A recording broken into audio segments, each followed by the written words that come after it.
Ne pas faire d'erreur est en fait la plus grosse erreur que vous puissiez faire. Voulez-vous savoir comment apprendre de nos erreurs? On se retrouve tout de suite après le générique.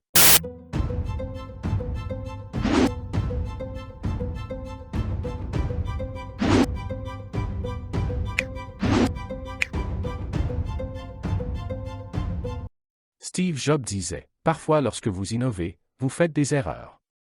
Il est préférable de les admettre rapidement et de continuer à améliorer vos autres innovations. » Donc on peut comprendre que ne pas faire d'erreur est en fait la plus grosse erreur que vous puissiez faire.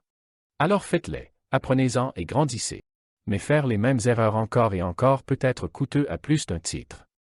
La bonne nouvelle est que vous pouvez prendre des mesures pour apprendre de vos erreurs. Ainsi, au lieu de les répéter, vous acquérez une sagesse précieuse pour transformer vos erreurs en richesse. Voici cette façon de regarder nos erreurs et en tirer profit. Première chose.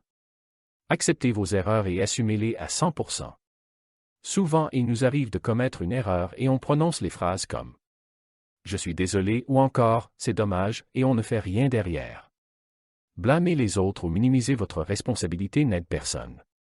Si vous voulez apprendre de vos erreurs, vous devez accepter la pleine responsabilité de votre rôle dans le résultat. Plus vite vous acceptez la responsabilité, plus vite le problème est identifié, plus vite une résolution est possible et cela minimise les conséquences. Cela peut parfois être inconfortable, mais tant que vous ne pouvez pas dire « j'ai merdé », vous n'êtes pas prêt à changer. Maintenant que vous avez reconnu votre erreur, vous avez fait un grand pas, votre conscience se met en action, ce qui nous mène à la deuxième chose, qui consiste à déterminer la cause de l'erreur. Savoir pourquoi vous avez commis une erreur est essentiel pour en tirer des leçons. Déterminer la cause de l'erreur vous aidera également à éviter de la répéter la prochaine fois. Il s'agit de déterminer l'action spécifique ou l'absence d'action qui a conduit à l'erreur. Déterminer ce qui a déclenché la série de faux pas. Vous pouvez utiliser les 4 questions suivantes. Comment les choses se sont déroulées? Parlez juste des faits réels sans jugement. Qu'est-ce qui n'a pas marché? Comment pourrais-je le faire mieux la prochaine fois? Quelles leçons puis-je tirer de cette expérience? Même si vous ne voulez pas vous attarder sur vos erreurs, y réfléchir peut être productif. Il est impératif de répondre à ces questions. Pensez à les écrire sur papier et vous verrez la situation de façon plus claire. Le fait de voir vos réponses sur papier peut vous aider à réfléchir et placer les actions nécessaires. Vous pouvez aussi parler à quelqu'un qui a plus d'expérience que vous, c'est parfois plus sage de passer par là. Une fois les actions identifiées, vous arrivez à l'étape numéro 3, qui consiste à élaborer un plan. Culpabiliser pour vos erreurs ne vous aidera pas à ne pas les reproduire dans l'avenir. Il est important de passer la majeure partie de votre temps à réfléchir à la manière de faire mieux si l'expérience se reproduit. Élaborez donc un petit plan qui vous aidera à éviter de commettre la même erreur. Pensez à écrire tous les petits détails possibles. Mais gardez à l'esprit que votre plan peut être amené à changer en fonction de la situation.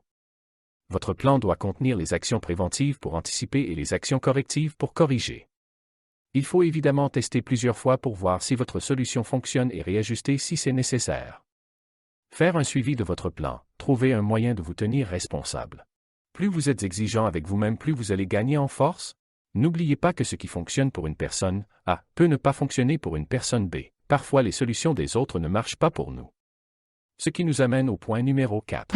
Si vous ne voulez pas refaire les mêmes erreurs, faites en sorte qu'il soit plus difficile de vous tromper. Ne comptez pas uniquement sur votre volonté pour vous empêcher de prendre un raccourci qui vous poussera à commettre l'erreur. Augmentez vos chances de réussite en faisant en sorte qu'il soit plus difficile de la commettre à nouveau.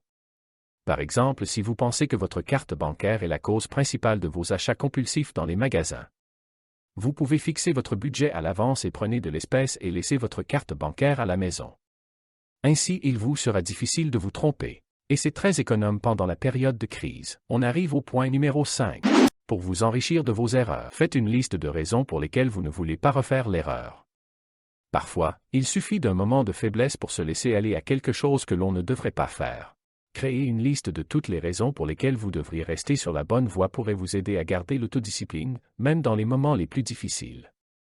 Prenons l'exemple de Céline, cette femme qui voulait arrêter de parler à son ex-petit ami. Elle savait qu'il n'était pas bon pour elle, mais elle ne pouvait pas s'empêcher de répondre au téléphone chaque fois qu'il appelait. Elle a dressé une liste de toutes les raisons pour lesquelles elle ne devait pas lui parler, c'était mauvais pour sa santé mentale, leur relation était toxique, etc. Elle a plastifié la liste et l'a collée sur la coque de son téléphone. Chaque fois qu'il appelait, elle retournait son téléphone et commençait à lire la liste. Cela l'aidait à résister à la tentation de répondre au téléphone. L'autodiscipline est comme un muscle.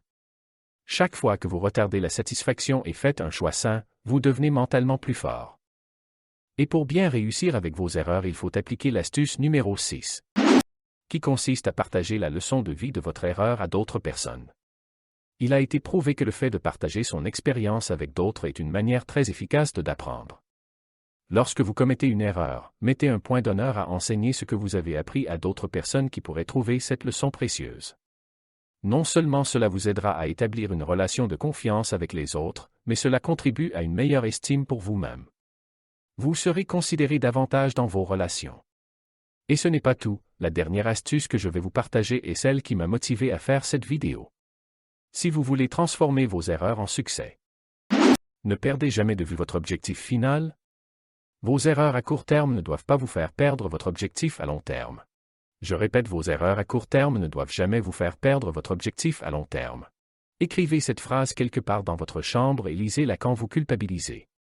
Vous gagnez en confiance, en courage et en expérience chaque fois que vous faites une nouvelle erreur et, avec le temps, vous vous améliorez de plus en plus dans ce que vous aimez faire. Vous connaissez sûrement Thomas Edison? Le célèbre inventeur de la première ampoule électrique. Lorsque Thomas Edison inventa l'ampoule électrique, un jeune reporter lui posa la question suivante. Qu'est-ce que ça fait d'avoir échoué plus de 1000 fois, avant de réussir à inventer l'ampoule électrique? Thomas Edison répondit, non, je n'ai pas échoué 1000 fois, j'ai simplement découvert les 1000 étapes nécessaires pour inventer la première lampe du monde. Lorsque vous savez exactement ce que vous voulez et que vous êtes capable de le visualiser dans votre esprit, rien, pas une seule erreur, ne peut vous empêcher d'avancer ou de réaliser vos rêves.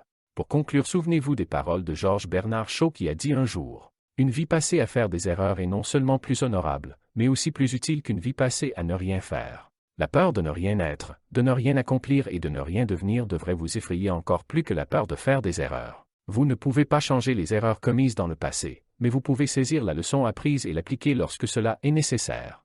N'avancez pas dans la vie avec un sentiment de peur de faire des erreurs.